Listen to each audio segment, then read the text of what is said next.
I use flowers. I like to say they're the medium, not the message. So I use flowers as a teaching tool to talk about the environment and Mhm. climate. It's a really pretty, really soft way to talk about something that is hugely important. Compost and cotton and cornrows.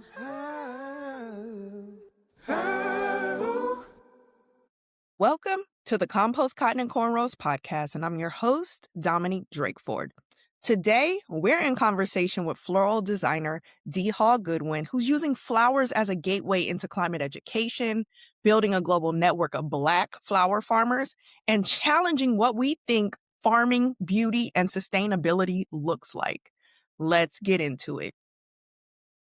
Dee, welcome to the podcast. I'm so excited to have Thank you. you. Thank you for having me. I'm excited to be here. Of course, you are such a dope floral designer and a vessel for Black floral farmers. So we're about to get into all the beauty and get into all the things. But to ground us in our conversation today, I'd love to know how you define sustainability. It's kind of in the eye of the beholder, but something I'm coming back to, especially a lot this year, is that sustainability has different arms.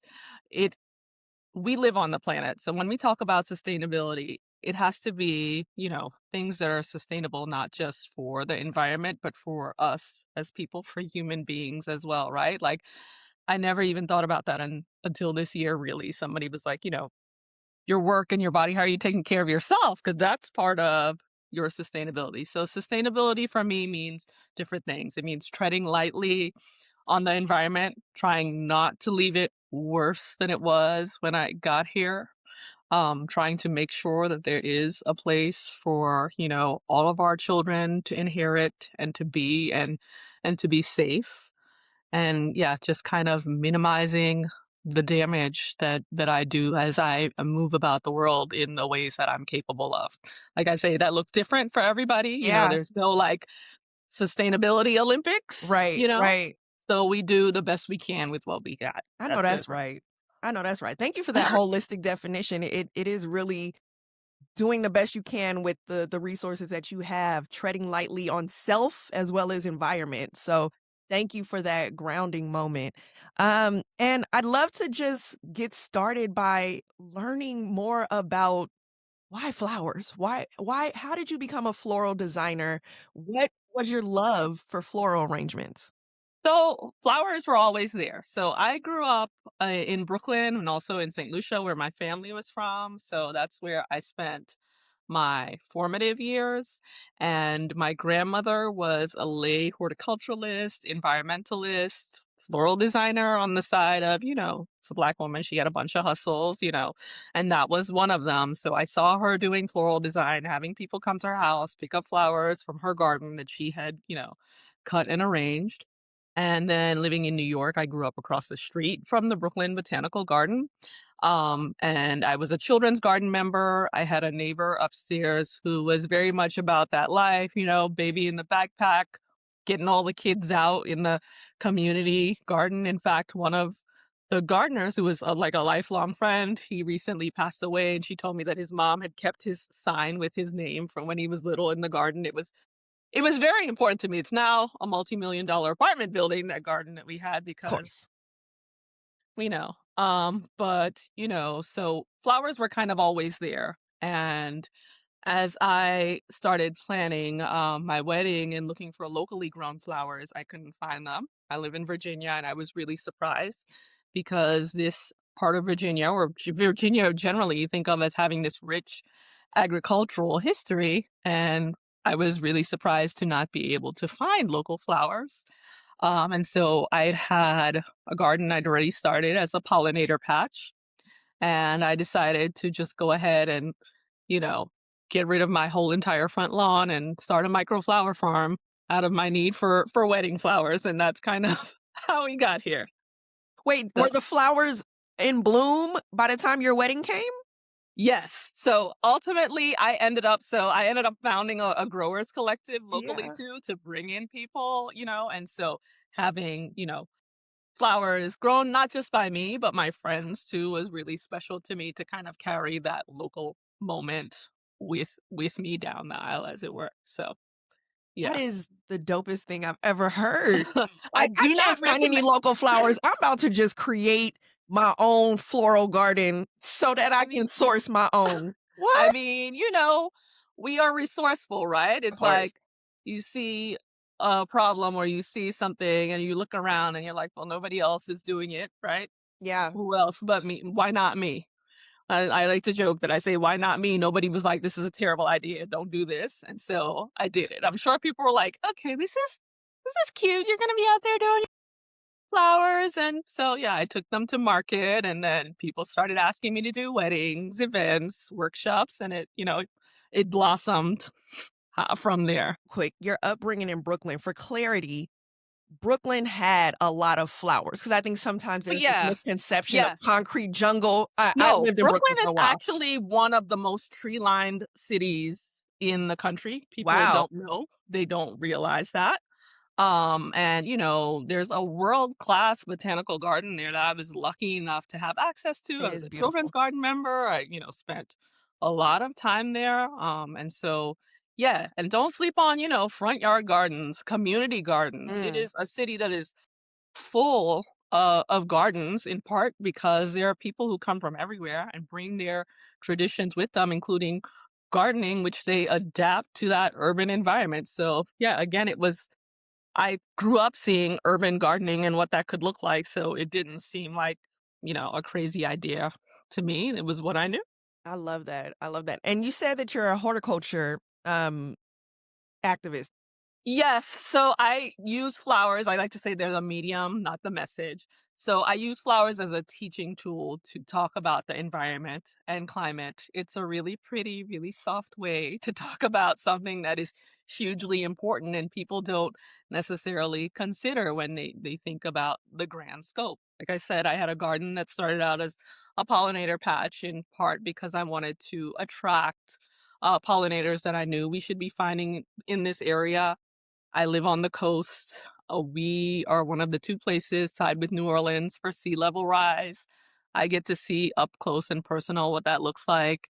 And I definitely get to use the flowers as a tool for, as one of my friends, Sil Robertson says, for climate activism, for talking to people about, just what exists, why they should make different changes, how they can make different changes. It doesn't have to be go ahead and convert your whole lawn into a flower farm, but there are small things that we can all do. Yeah, I love that. Can you give one example of your lessons or your teachings in a way where we can sort of comprehend and understand how flowers and flower farming and the aspects of floral design translates into mitigating environmental detriments? So I grow lots of native flowers, but one example I like to use, I try to grow things that are all multi-purpose. And I use basil as an example. Mm. I use lots of basil in my arrangements. I grow that basil from seed. I cut stems and put them into a bouquet. Then I tell people, I'm not certified organic, but this was organically grown. You can take it home and eat it, or you can put that basil stem into water, let it root. Then you can have a new basil plant for your window. And there's the closed loop within 5 miles versus, the thousands to hundreds of thousands or tens of thousands of miles that flowers can travel from overseas because 80%, 70 to 80% of the US flower market is made up of flowers that are produced in other countries. Or now, I was just talking to a reporter the other day who lives in Colombia. The pay is terrible. People don't wear PPE. They're inside hot greenhouses exposed to all kinds of chemicals. So, there's not just the environmental cost, but also that human cost. Again, bringing it back to sustainability and how things can be sustainable for people too. And that's not really a sustainable way of being. So, yeah, kind of that. Growing native plants again is great because they're easy to grow here. They're adapted for our whatever our specific environments are, right? Regardless of where we are. And it can be an easy gateway into doing more community work or just generally being in community, which is also a big part of gardening and farming is, being outside, being together with other people. Yes, absolutely. I love that. Basil is one of my favorite herbs to grow, So and yeah, so I love it. it's But great. I grow like 6 kinds. I love it. okay, you got me Yes. beat by a long shot. But No, but I mean, it's, yeah, basil in in an arrangement? yes. I never thought, and it's funny because I spoke, last year to, an organic cotton farmer, and he's been putting cotton bulbs in his floral arrangements, Yes. and so we're getting so expansive with and so non-traditional with Yeah. how we're creating these arrangements, and then the messaging behind why. I love Mhm. it. Yeah, yeah, there's lots of things you can use. I use basil, I use rosemary, mint, all kinds of herb lemon balm. So again, these are things that not only work well as cut flowers, but we know they have traditional medicinal and herbal uses, and a lot of people connect to that. Most often, the thing that people connect to is locally grown flowers. Like if they Yeah. pass me in market, is what's that smell? What's that? I recognize that. And that, becomes the kind of gateway to them coming to talk and buying flowers and kind of going from there. So Yeah. And who are you mostly speaking with? Youth or contemporaries or older folks? it's a big mix. Okay. I do everything. So toughest crowd is little kids, right? Like, Yeah, yeah, yeah, yeah. they have me shook when anytime Eh, I got to talk to like kids, I'm like, hey guys.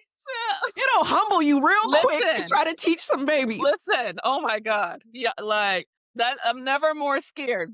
Giant audience, little kids, a classroom full of children.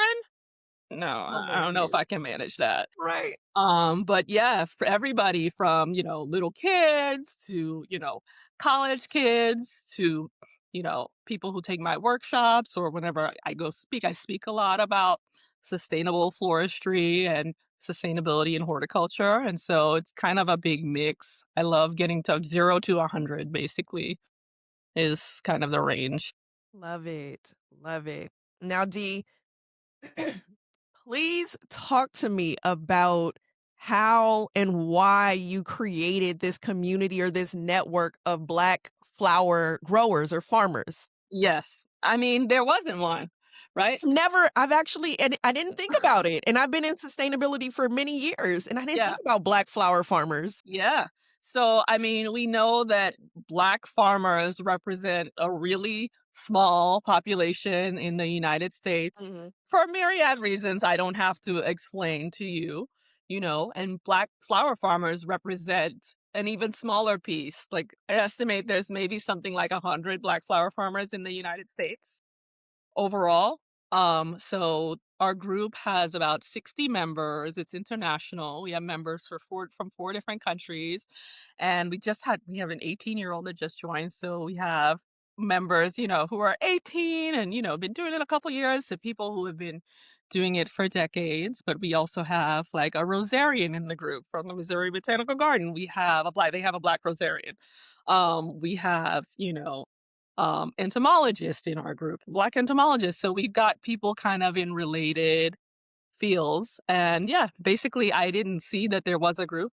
I know that systemically and structurally, we often face everything from discrimination, like, how come my county extension agent is leaning on my farm a little bit more than they seem to be doing from others to, being denied for loans. We know what that history is like. So it's great to have a space where we can talk about those things, not have people deny or shy away from that, but also just have that community.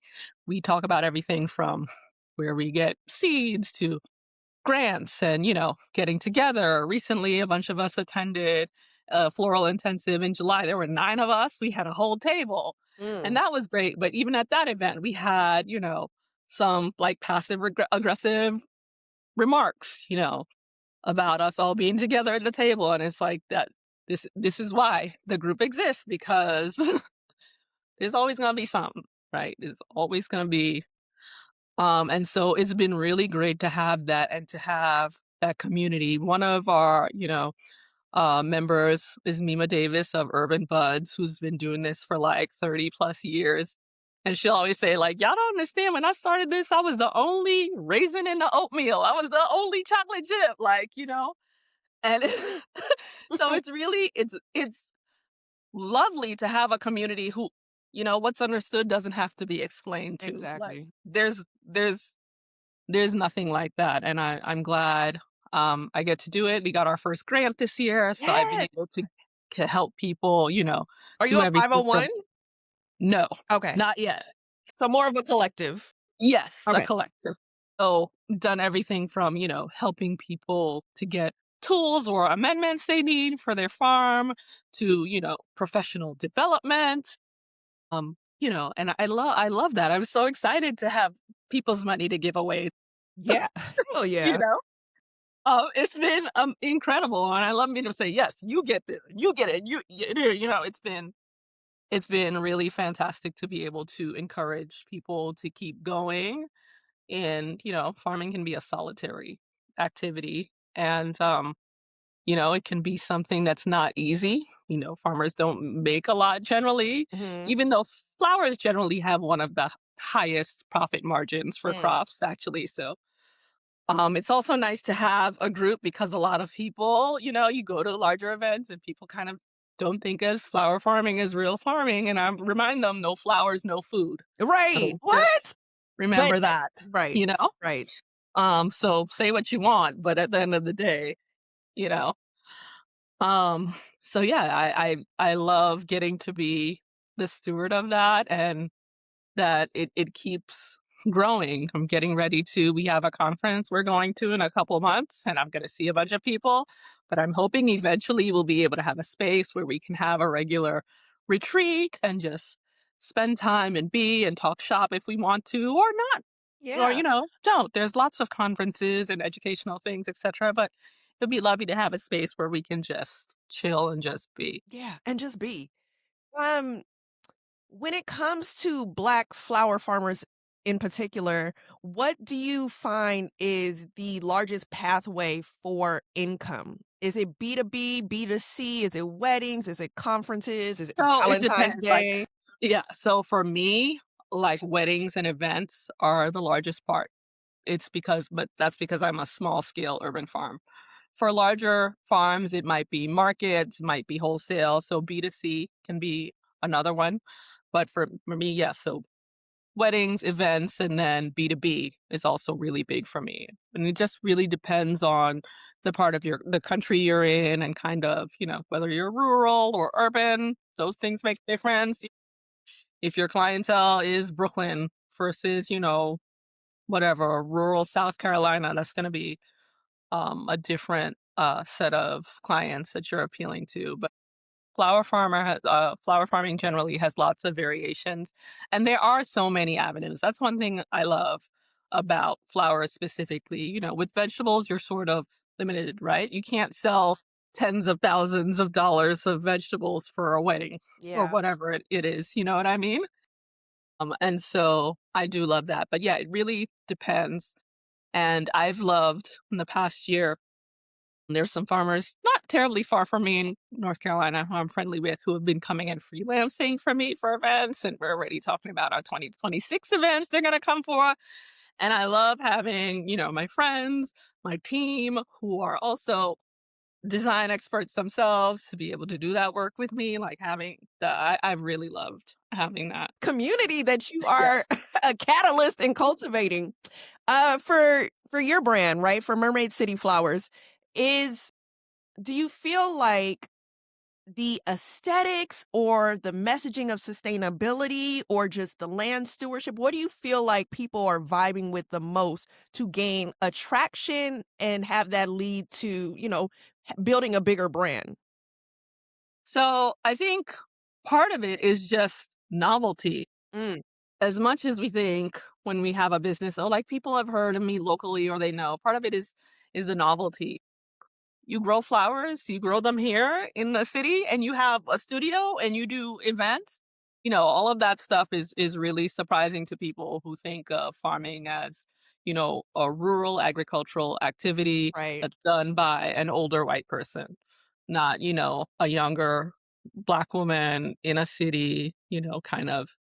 making things work. Because my work is urban, I have 4 different plots throughout the city versus like one, you know, contained farm space. Um, and so yeah, kind of people find me in different ways, and I think kind of novelty is kind of it, but then once they get a little bit more of the story, um, it's really cool. I tend to have clients that are creative themselves in some manner, like lots of creatives and or who are really interested in flowers, in plants. And so there's kind of a synergy there. And I love that because there's so much trust that's put in me. I don't have people trying to manage, right, micromanage me. I want this, I want that. They're Yeah. like, I'm like, have you seen my work? Yep, love what you do. Go ahead. Great. Yeah. Perfect. Love that for both of us. Yeah. I think, as a creative too, that's a better way to work, generally speaking, is to have that kind of freedom, which I'm lucky enough to have been able to build up. Yeah. I just feel like your work is intersecting with both healing and liberation, and you are just a conduit for Black growers who are reclaiming these generational relationships with land. But it's doing it Sure. in a way, because sometimes vegetables feel a little bit more rigid. Flowers just feel, what's the word I'm looking for? It's I just don't I get what you mean. Like, there can be, I say, like, environmental justice, like, I get food sovereignty, yes, etcetera, but yes. this is all part of it too, right? Yeah. Like you said, making the return to the land. Some of Yeah. the first flower farmers in the United States were Black women in Charleston, who were, recently out of being enslaved, and or then that's how they had their side hustle. That's how they made some money for their family, was selling flowers in the Charleston market. My friend Aberly likes to say we're not new to this, we're true to this. And flowers are just I feel like they're such a beautiful way to connect. Yes. Vegetables are lovely too, they're great They too. are, they are. But it's so aesthetic and visceral and kind of Mhm. instant when you look Visceral. at flowers, when you smell them, they're Mm. tactile. There's so many different ways to access them too. Fresh, dried, herbal. There's so many different things that you can access from a flower. What would you say is maybe the top 2 or 3 flowers for folks who are trying to get into growing flowers? What are some Z- starters? Zinnias, definitely. There's a million colors. They can be anything from single petal to, being very floriferous and looking like a rose. They're cut and come again. Seeds are cheap to get, so you can just throw them down. I like to say I just throw seeds at the ground and YOLO is my prayer. Um, so you just put them in, you can cut them and they will keep coming back, and you can sow multiple batches. So zinnias, sunflowers are also easy. They have a super quick growing time in under 60 days from, planting the seed to accessing the flower, and you can grow ones for sunflower seeds that you can then roast and eat, or you can grow pollenless ones that are sterile. So that's another one. And there are so many new varieties. So there's a lot more color variety. Like, I don't love a big yellow sunflower, the brown scent. That's not my thing. But there are like burgundies and browns and like cherries. There are all these different ones. And then third, I would say basil. Mhm. Another one that's cut and come again that you can grow throughout the season, that you can use in your arrangements, but you can also use in your dinner. And there are a ton of varieties, from Thai basil to cardinal basil and lemon basil. All three are easily accessible everywhere. I've gotten seeds from the dollar store. So, and they've been lovely. So a lot of times seed companies, they will all get seeds from the same source. Mm. So it kind of doesn't necessarily matter where you get the seed from. They're all going to do the same thing. So those are the three I would start with.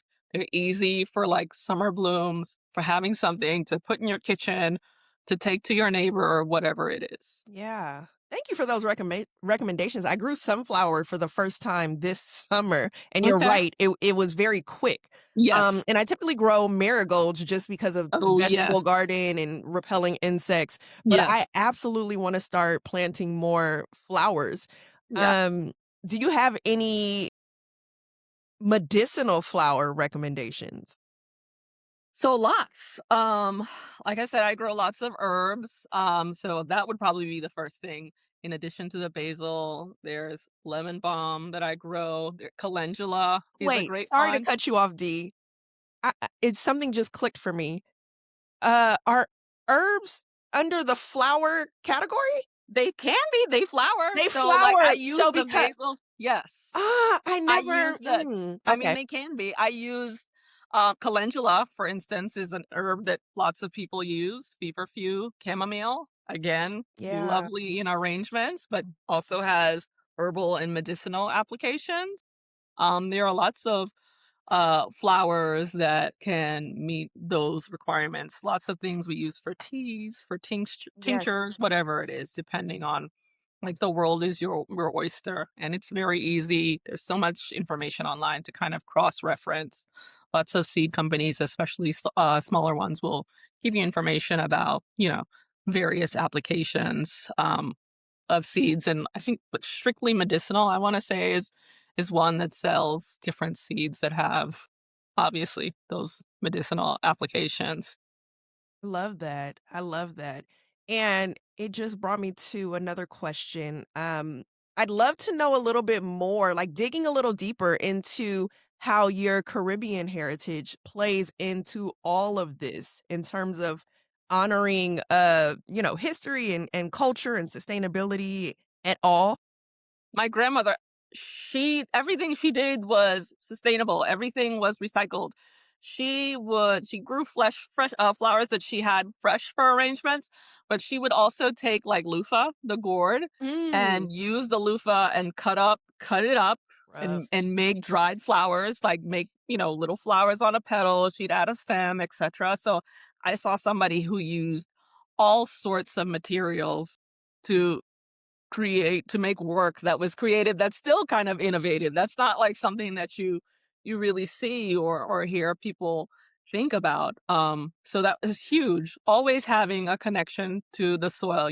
My great grandmother was always making bush tea for us when she was sick, just going out in her garden and getting leaves that she would, just pick up a couple of things, make some. If you didn't know what it was, you just drank it. You were told to drink this, it was Yeah. going to make you feel better, and you did Don't that. talk back. So it's been a huge influence. My grandmother had a favorite, she loved plants. She had a favorite cactus. She would call her friend who was a photographer a night blooming cactus so she could get her photos of it when it was in bloom.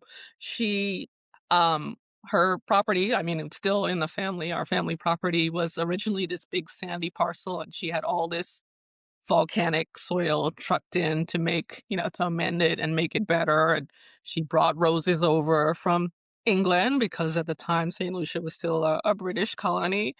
And so there are just so many ways, so many things I think about as inherent, like, oh, you didn't do this, you don't know how to do that.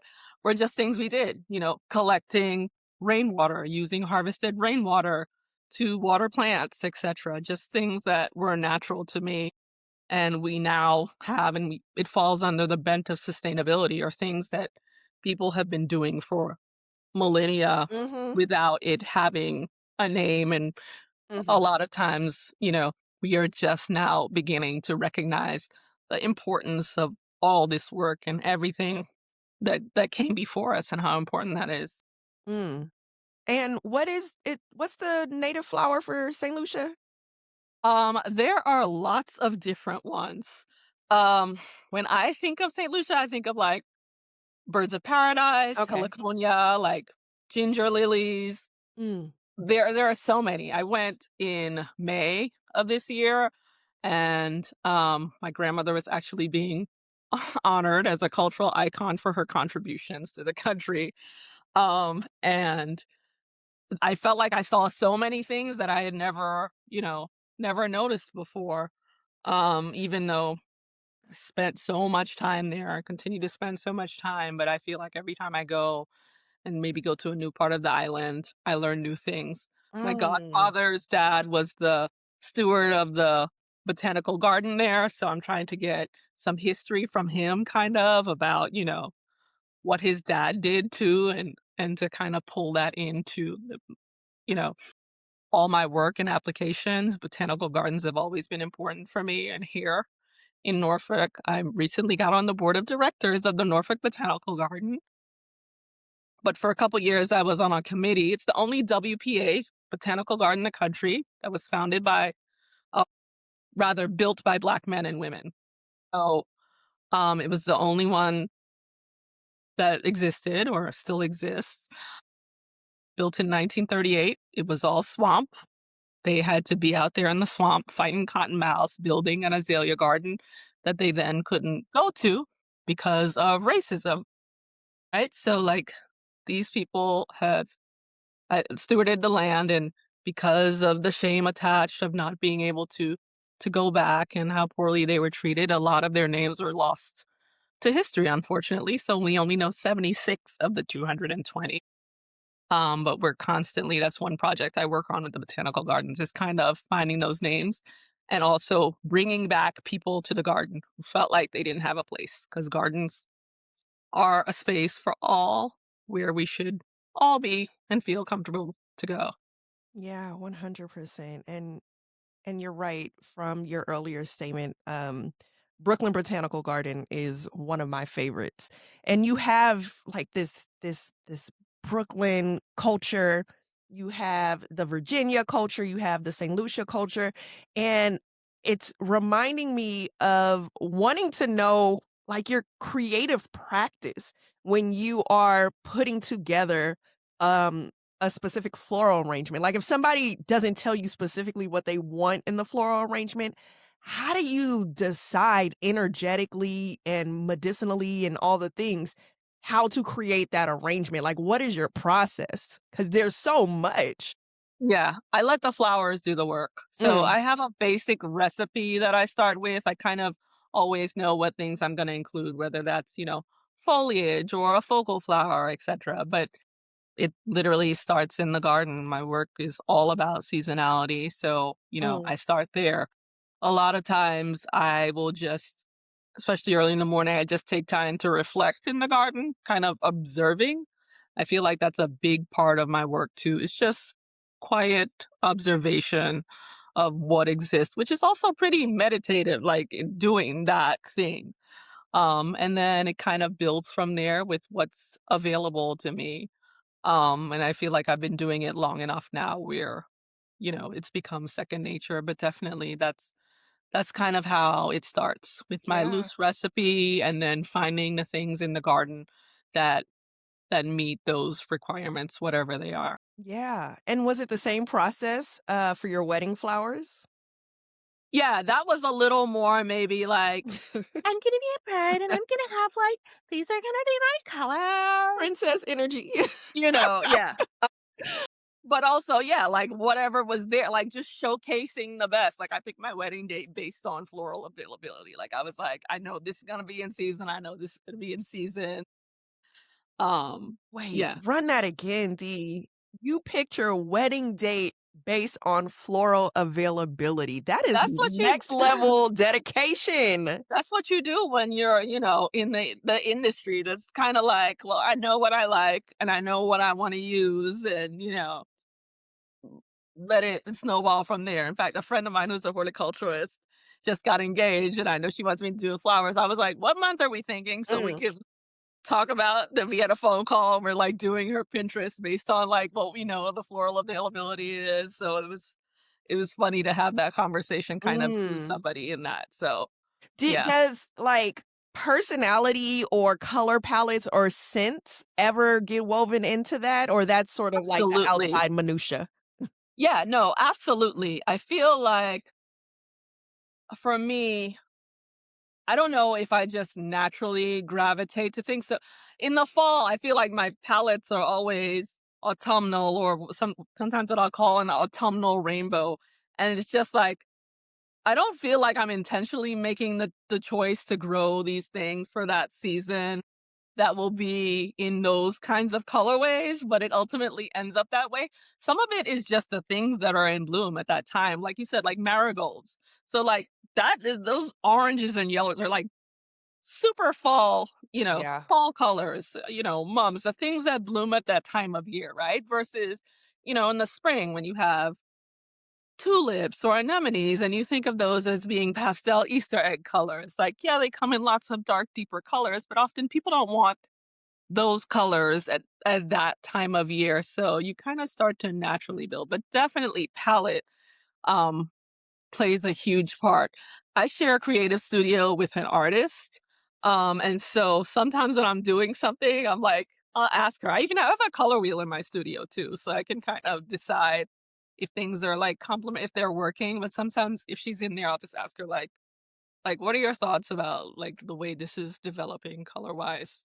So yeah. That and then I feel like I read somewhere that you what's the term? You're foam free? Like your designs are foam Yes. free? What does that Yep. So mean? that's part of my sustainable ethos. I don't use any Oasis. There's no floral foam. We know that floral foam breaks down into a bunch of teeny tiny microplastics that are going to take much more time to dissolve than we'll be alive. And so I don't use them in my work. I only use water or other sustainable mechanics. There's all kinds of cool things being developed, like coconut coir in pouches that can absorb water. It forces you also to get creative in a way that I like too. But yeah, I mean, before industrialization, nobody was using Oasis in their flower arrangements, right? Right. And also, flowers don't live forever. They're not meant to be live forever. But locally grown flowers do tend to last longer because often the time from, cut to consumer is a lot less. There's no airplane miles. They haven't been bred, scent hasn't been bred out. They haven't been bred for, travel and being able to avoid bruising, different things that I don't have to worry about when I just step out and go and cut Yeah. these things. Mm. So yeah. Yeah, thank you for that. And speaking of lasting forever, one thing that I love to do, like I love dead flowers. People laugh Me at me too. all the time. I I love do how too. it looks, the golden Me too. color. I got I have a little I have a whole bunch of hydrangea right So next to me right now. beautiful. But yeah, me Yes. too. I love that. Yeah. So Yeah. I have like dead floor. I don't know if there's a Those are better word than dead. everlasting flowers. Everlasting. Okay. Okay. I have There you go. everlasting There you go. arrangements in There's my your house. industry term for your dead Ooh, flowers. I'm Yeah. using that. Thank you so There you much. go. I have everlasting arrangements. Sometimes I will, dry my sage and basil and herbs and have turn it into seasoning. Is there or I compost depending. Is there another way to sort of regenerate flowers after they're not I mean, so beautiful in that way? I actually I've built hydrangea Christmas trees. I save lots of dried flowers, and during this time of year, when there's not a lot of fresh flowers, what I'm using most tends to be I want to mimic what's in the environment. So that's wreaths that are going to have, you know, dried flowers, which are becoming more and more popular. I have a friend that does all dried bouquets. She does little dried floral ornaments. There are tons of things. And I mean, there's really been a resurgence in the last few years of dried and everlasting flowers. So there are lots of books and lots of tutorials online about kind of how to utilize them. Creativity. If somebody told me they have a business selling dried flowers, I would not have believed them. Hmm. Love it. It's Love big. Yeah, it. it's really huge. There are some huge floral studios that only do dried Oh. flowers. Yeah. Mm. Mm. And what would you say is your favorite, I guess, healing or wellness modality in the garden? Like, I know you mentioned you like to just observe. Is there anything else that really grounds you, especially if you're going through something traumatic or anything of that nature? So, I would say flowers don't care. You sure don't. Project one day, they used to say, "You can cry, but you better cry and cut," and that's something my brother and I tell ourselves all the time. Flowers don't care. I kinda love that, and I love specifically having my hands in the soil. We know that has actual physical Actual. health benefits, Yep. those microbes in the soil are really great for us as human beings. I probably should wear gloves a lot. I do. But Huge I alkaline love person. having dirt. The nails are gonna be cute, but there's always gonna be dirt underneath them. See, I'm Trust. trying to get back to the cute nails because I'm like, all right, I'm in a different season in motherhood. I can get back to cute nails, but Yeah. I love composting. Like I Yeah. love and Yeah. touching black gold is just such an energy Even boost. do so I make leaf molds, so at this time of year Mm, when all the leaves are on the ground, I'm just and people are bagging up their leaves, I just scoop those up, you know, poke a couple holes, just shake the bag up over a year, and the next year, I have some lovely soil conditioner and mulch to put down that cost nothing, that took nothing, you know, um, and is great for the environment, it's great for the garden, it's great for the farm. Yeah. love it. Mm. Yes. No, I mean, I I used to be hardcore. I used to have worms. I used to have red wrigglers. I used to have a worm bin and make worm vermi castings. compost, That's yeah. when I was really into. I don't do. I did forget about my worms for a little bit, and after that, I was like, well, maybe not. Maybe worms are not part of my specific thing that I'm gonna do. But yeah, I They get take that. some work. But Yeah. I mean, worms and bees. Yes. Worms and bees Hmm. Yeah. are the most important Yes. Yeah. some of the most important creatures. Yeah. Yeah. Now that you mentioned, red wigglers.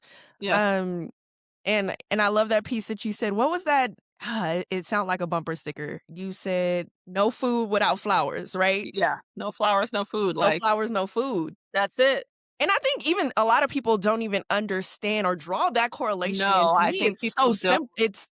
it's simple, Yeah, but they don't associate that. A lot of us are still so disconnected from, mm, um, the environment and the various ecosystems about us that we just don't connect those two things, yeah. which is something we think of as, we learn in school, like basic plant biology, etc. And then when you grow up, unless you have it as a serious hobby or in your profession, it's something a lot of people don't think twice about.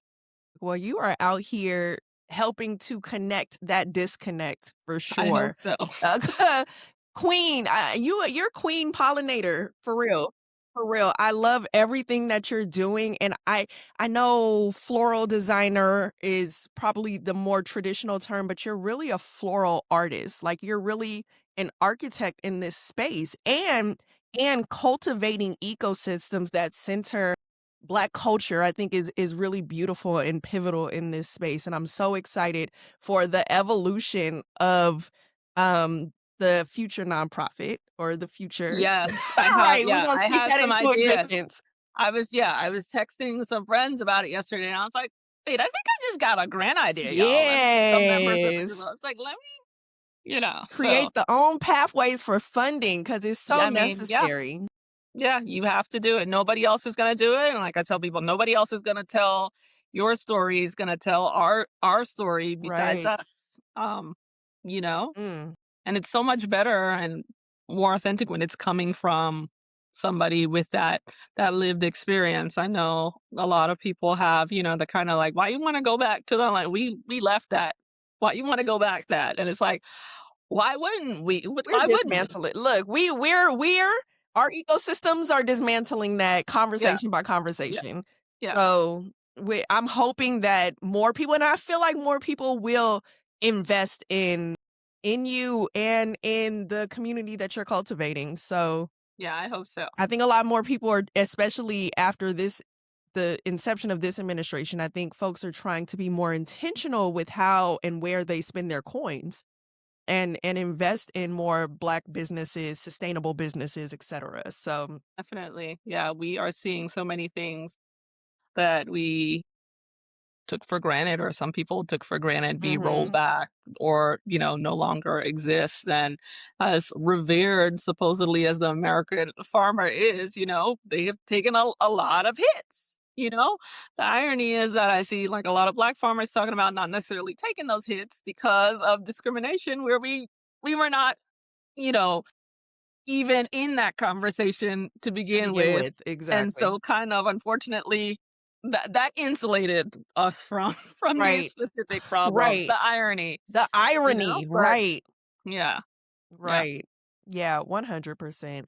But Dee, thank you so much for just your artistry Thank and you. your regenerative spirit and just the joy you're bringing to this space. You still out here educating and we still fighting a I'm good fight, trying. but doing it in a very beautiful way and flowing through all the things. So I tell people thank like you. that, thank you're welcome. I mean, I work in an aesthetic business, right? And the appearance matters. It's part of the branding and it then gives me an opportunity to get my foot in the door like, "Oh, you like these pretty flowers? Well, let me Yeah. tell you all about these pretty flowers." And people don't never even necessarily equate what I'm talking with environmentalism or sustainability or regenerative agriculture. They don't even realize because I'm not using those words when I'm Right. talking about any of that. Right. So, yeah, I mean, aesthetics is very much rooted in culture as well. So yeah, makes sense. yeah, yeah. All right. And so to wrap our conversation, I have a sustainability soundtrack that I am building this season. And so I'm going to Okay, ask you just a few rapid fire questions. Let okay, me know if you're ready. okay. All right. What song is bringing you joy in this moment? Um, what song is bringing me joy in this moment? Gosh, and now it's like I've never heard a song before. I'm like, songs? Okay. What are those? Most people get stumped. They're like, wait, you switching Um, gears? you know, um, I'm really liking uh there's a bunch of stuff I'm liking, but I feel like Cleo Soul and a lot of Mm, salt yeah. is kind of what is it kind of goes with I feel like it kind of flows with the work. But also, like to be clear, so I'm like doing a talk in Seattle in February and I was like, okay, make sure it's before the Cardi B concert because I'm gonna be at I literally told them, like, I'm gonna be at the concert at this time, so I gotta go on stage by this time, That's okay? right. I know So that's yeah, right. also like I love, a Caribbean woman from New York with Mm, that attitude that kind of doesn't give a F and is, stepping into and standing in their power and saying whatever it is they need to say, that part. regardless of what the world feels about it. That part. Okay, we'll take that. Two more. What song and this probably flows into your first answer, but what song um feels healing when times get challenging? So my mother really, well, two songs. Don't You Forget It, which I think is maybe Glenn Lewis. I cannot Okay. remember the artist Oh, right now. okay, okay. And the other one is probably Now That We Found Love by Third World, which my mother played constantly when I was a child. So I kind of equate that with a kind of like a positive, happy, Yeah. childhood time. And still, like I put that on. My mom does her little two step Oh, come when it on, comes mama on. two So, step. And lastly, what song sounds like sustainability? ooh, Mhm. hmm, God, that one is hard. This is the hardest one. Mhm. What Save the song best for sounds? last. This is kind of an older song. Change by Joy Denalaine. Okay. That's I would say that it's yeah, it's an anthem for a movement, whatever that movement is, Right. Okay. including the Imma have to sustainability listen to movement. it. Yes. I love Yeah. this. Okay, this is Yeah. an eclectic list. Let's go. Thank you for contributing to our inaugural sustainability soundtrack. Thank you. And before we hop off, if you could just tell everybody how they can stay connected with you and the business. So I am at Mermaid City Flowers or at Dee Hall Goodwin on Instagram. Same for the website, Mermaid City Flowers for all your floral needs, Dee Hall Goodwin for all your other, general horticultural needs, whatever those might be. All right. Yeah, y'all tap in. She's so fly. Stay rooted, stay curious, and keep growing with us. See you next time. Composting, cotton, and cornrows. We've turned nothing to gold since the birth of our soul. It's ingrained in our room. black is more than flesh and bone, planted deep in our code, and we bear the fruit. Yeah, they wonder how our strides so bold, and our pride stone cold after all we've been through. Rich as the texture of our crown, crown, crown, we pass it on to the youth.